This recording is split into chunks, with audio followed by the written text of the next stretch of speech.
After you have reviewed the four main types of evidence, you are going to open the Google Doc titled Methods of Motivation Annotation 1028. And you are going to reread the text looking for examples of these types of evidence. All right, so you'll be looking for two different examples of these evidence types.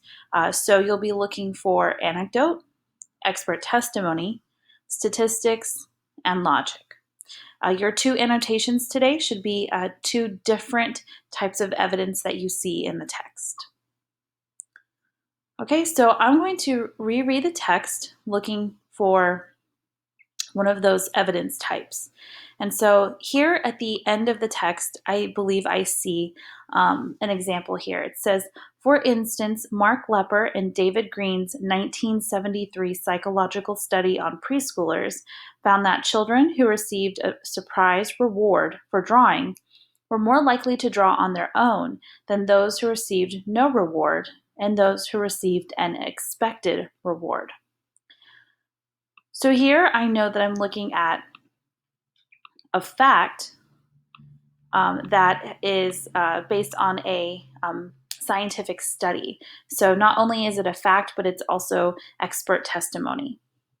However, I think that if I look at the next sentence, I believe I'm looking at logic. It says, wise use of extrinsic motivation can lead to happier, more productive children, students, and workers, and it doesn't even need to cost a lot. So I believe here that I'm looking at logic.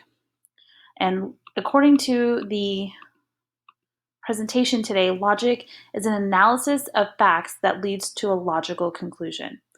So here, the author jumps to a logical conclusion based on the evidence that the student or the kids who received a surprise reward were more likely to draw on their own, and therefore, if you use extrinsic motivation correctly, your children will be more productive and happier.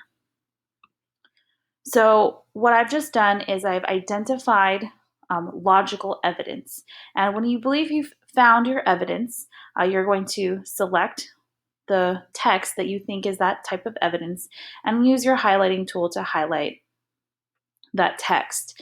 And then when you're done, you're going to add a comment. Okay, this is your actual annotation. So first you're going to identify the type of evidence it is. For me, it's going to be logic.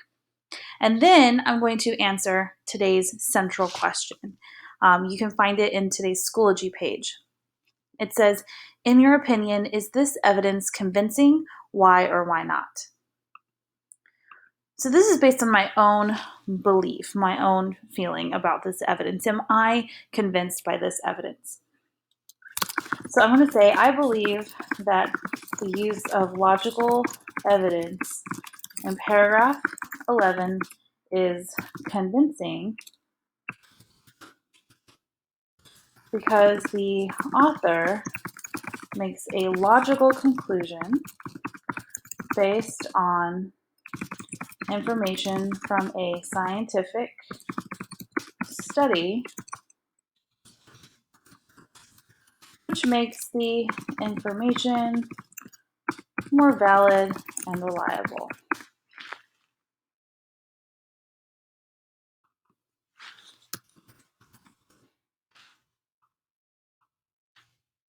Okay. So once I am done with my annotation and I think it's good to go, I'm going to click comment and it will post my comment. So whenever you're done with your annotation today, it should look something like this. There should be something that is highlighted and a comment to the side that identifies what type of evidence it is and that answers today's central question. When you're finished, you will have two separate annotations.